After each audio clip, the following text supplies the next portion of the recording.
This is Democracy Now!, democracynow.org, The War and Peace Report. I'm Amy Goodman. And I'm Nermeen Sheikh. Welcome to our listeners and viewers around the country and around the world. 13 years ago this month, the United States opened its notorious prison at Guantánamo Bay in Cuba. At its peak, nearly 800 men were held there. Today, the prison population has dipped to 122. On Wednesday, the Pentagon announced 5 more prisoners, all of them Yemeni, would be released. 4 of the men were transferred to Oman and the 5th to Estonia. Today we're going to look at one of the great mysteries of Guantánamo, what happened on the night of June 9th, 2006, when 3 prisoners died there.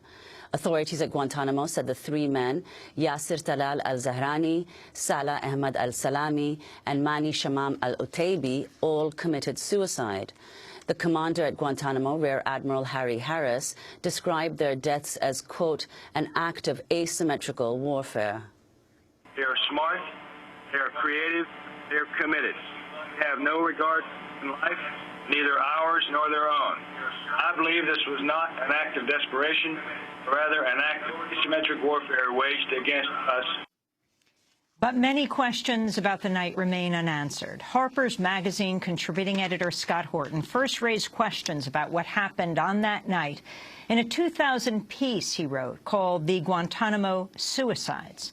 For the piece, Horton won a National Magazine Award for reporting. He appeared on Democracy Now! At the time, questioning the findings of the Naval Criminal Investigation Service, or NCIS, which investigated the deaths.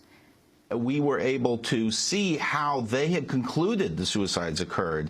And they state that these 3 prisoners bound their feet, bound their hands with cloth, stuffed cloth down their throats, in some cases at least put masks over their faces to hold the cloth in place, fashioned mannequins of themselves to put in their beds to deceive the guards, put up cloth to obstruct the view of cameras, fashioned a noose which they attached at the top of an 8-foot wire wall, stepped up as their hands and feet are bound and they're gagging on cloth, stepped up on top of a wash basin, put their head through the noose, tightened it, and jumped off.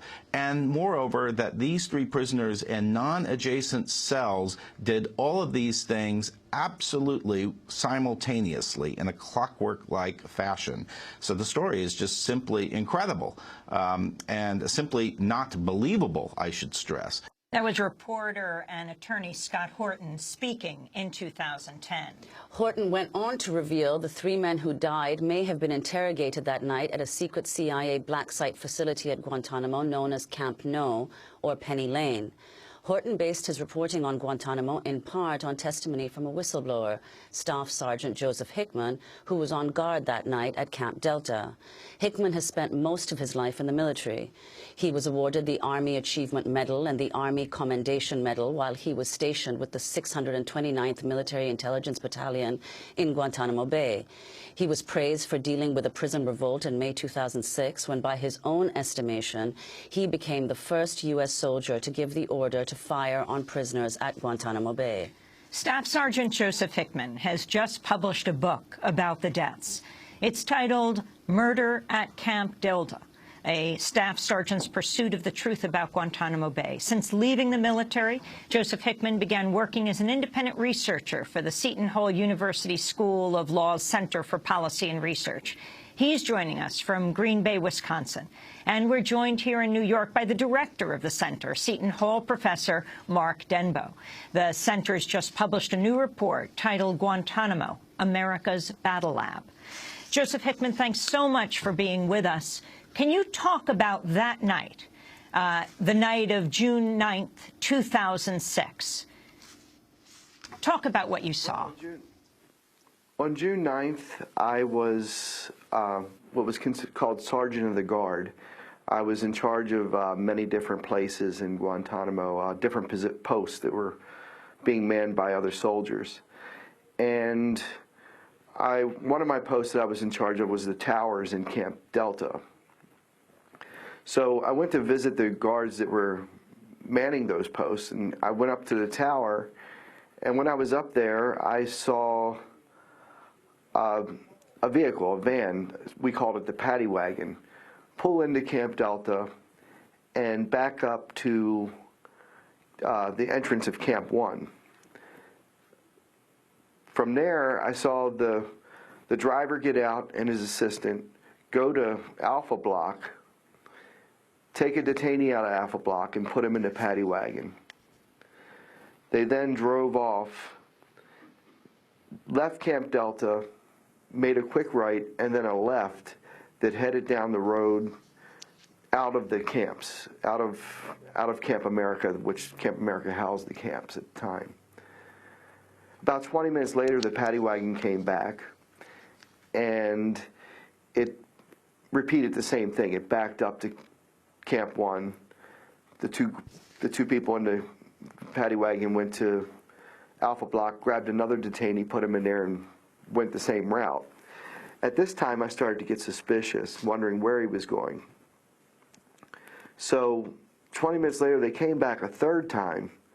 This time, when they backed up to 1, I knew they were getting another detainee, but I wanted to see where that paddy wagon was going exactly.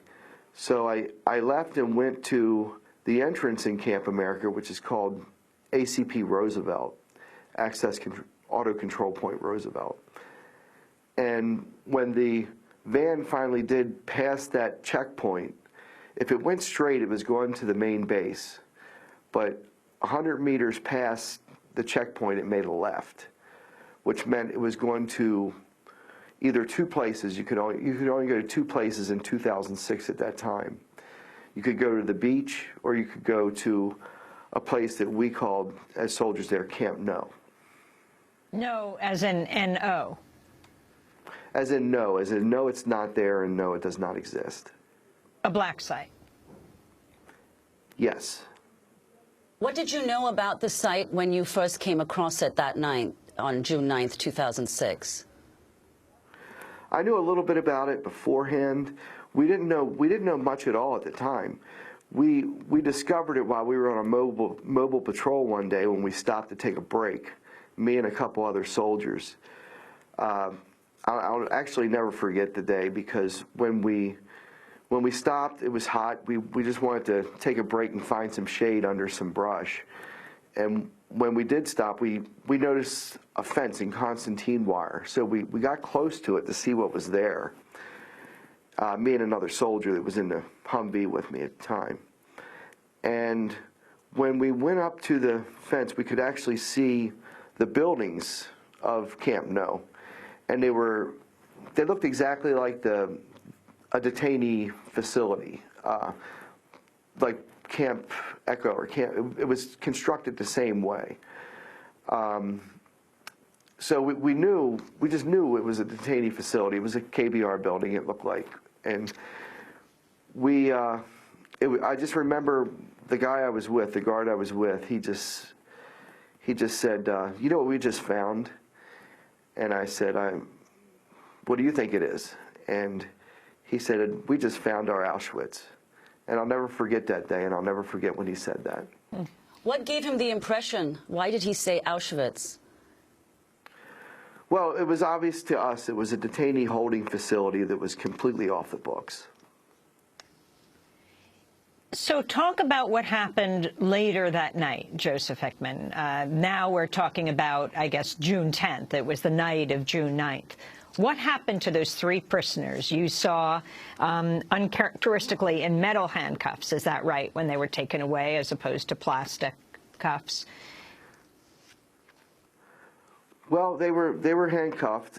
The one thing that I noticed after I saw them leave the camps, the rest of the night went pretty quiet until around 11:30, when the paddy wagon returned.